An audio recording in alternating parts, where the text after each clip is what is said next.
Through basic personality type descriptions of the associated traits and habits, one could get a pretty good overall idea of the INFJ type and what having this personality type would entail. However, for those who are personally typed with this complex mix of cognitive functions, these basic descriptions just don't cut it.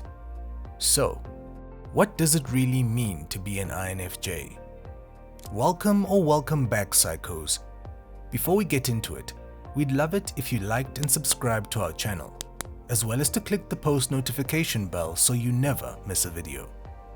Alright, let's get right into it. Starting with number 1. It means you will remain indefinitely hyper-aware of your surroundings. INFJs are perceptive. They're known for their ability and habit of observing and analyzing their surroundings at any given time, despite not being entirely continuously aware they're doing it. From a young age, INFJs are extremely attuned to their environment, including the people and changing energies within it. While other kids are busy with their own tasks at hand, it's not uncommon to see the INFJ those around them to further observe their body language, methods, and perspectives. As the years go on, this innate habit doesn't go through many changes. In fact, in some ways, their curiosity and hyper-awareness only get stronger with time. While some INFJs may show signs of hypervigilance as a result of past traumas, most people with this type are just naturally interested in what's going on around them. It's a part of the natural process of their cognitive functions, and when you're considered to be a true INFJ, this hyper-consciousness is something they will never grow out of. Number 2. It means you will never know how it feels to truly fit in. The outcast who ultimately prefers to live on the fringe of society, INFJs learn very early on that relating to those around them doesn't come as naturally to them as it does to some. With unique views and mental processes, the INFJ can only relate to others through their systematic observations of how and why people think or behave the way they do. Instead of relating others' ideas to their own, they often have to resort to relating it to previous observations, while simultaneously utilizing their extroverted feeling function to get an accurate understanding. This disconnect ultimately results in the INFJ not fitting into their peer groups at school, work, and even within their family dynamic, often being given the name of the black sheep. While this doesn't make them feel estranged from the outside looking in, due to their incredible masking skills, there's usually a great deal of feeling misunderstood within.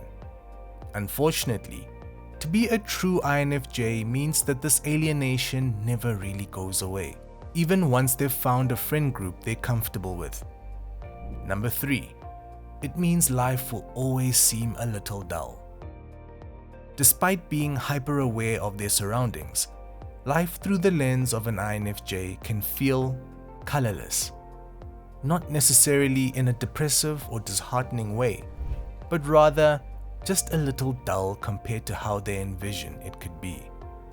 With future projecting being on their many imaginative strong suits, the INFJ type manages to create these vast images of how certain future scenarios may play out for them.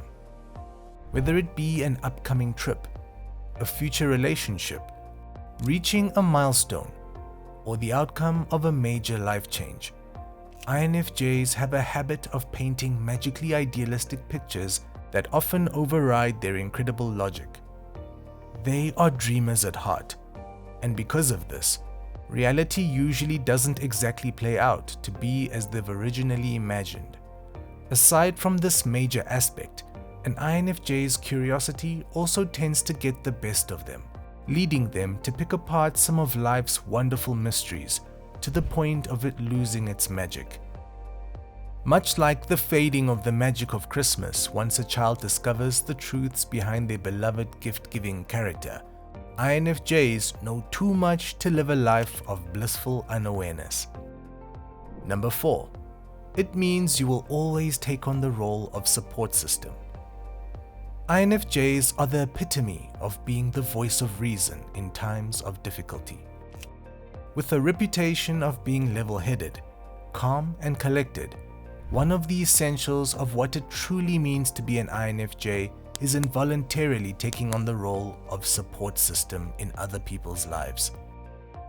Whether they're the ones their friends go to when they're going through a bad breakup, their siblings call in times of difficulty, their parents relied on through divorce, their bosses go to when they're overwhelmed. INFJs may not be the best at maintaining close connections, but when things go pear-shaped, it's the INFJ in people's lives that they feel compelled to turn to. In fact, any INFJ can certainly recall a time or two where they were called upon to utilize their natural logic, fairness, good judgments, and sensibility to talk someone through a difficult time. Earning the name as the counselor or the advocate of the MBTI system, being the appointed therapist within their group of friends is inevitable. Luckily, most INFJs actually love being this person in people's lives, and despite the challenges and responsibility that comes with it, they usually wouldn't want it any other way. Number 5. It means you'll only be your happiest self later in life. Everyone's life journey is vastly different. By living through different experiences, setbacks, and milestones in different stages of life, nobody knows what their following years will offer them. For the INFJ, however, it's fair to say that within the first 2 quarters of their life, there's a lot of self-work to be done. By slowly but surely working out the kinks of their personality, they begin to truly understand where their strengths and strong preferences are best utilized. It's within these years that they learn some of the most harsh lessons, like the unfairness of the world, the importance of boundaries, the value of their empathy, and the difficult realities of their nonconformist ways. Of course, through the roller coaster-like ways of life, INFJs will have some of their happiest adventures within these challenging years, with the challenges only being apparent as they look back on their experience. Yet, for most INFJs who feel lost in life, it's nice to know that for the most part, the best years are yet to come. Number 6. It means self-improvement never dissipates. Yeah, life may get a little easier as time goes on for this particular type, but that doesn't mean that their perfectionism and constant chase for self-improvement goes away entirely. With a critical self-image, most INFJs know the feeling of always wanting to improve at least one area of their life at any given time. They are in constant evaluation and re-evaluation mode when it comes to the many sectors of their human experience, and ultimately apply their idealistic tendencies to put certain plans in place. They want to be the best version of themselves, which isn't necessarily a bad thing, but still comes with a fine line of possibility to go overboard. Luckily, although this self-improvement never completely comes to a halt, over time, their motives become far less rooted in a critical manner. Once INFJs reach a point of no longer feeling pulled to people please, these upgrades and changes begin to come from a place of self-development. Rather than working against themselves, they start to work with themselves, and that's when the true magic happens. And lastly, number 7. It means you will never escape other people's feelings. With extroverted feeling as their second cognitive function, the INFJ personality type can't help but to absorb and deeply analyze other people's feelings.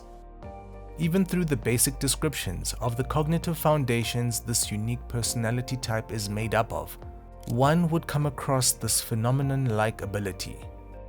To truly be an INFJ means that there is no escaping this secondary cognitive ability. Regardless of how utterly challenging and seemingly unbearable it may seem at times, it's this very gift that makes the INFJ be able to seamlessly empathize with others in the way they do. The most unfortunate matter of this specific function is that it pulls the INFJ away from being able to resonate with their own emotions as easy as some other types. This means that it's up to the INFJ to develop a conscious understanding of what's going on with them emotionally. This includes the difficult task of learning not to disregard and bury their own feelings, a habit most INFJs are known for doing. Well, psychos, that's it for today. So, do you think this breakdown of what it really means to be an INFJ does the personality type justice? Let us know in the comments below. Also, make sure to leave us a like, share with your friends, and subscribe to our channel so that you never miss a video.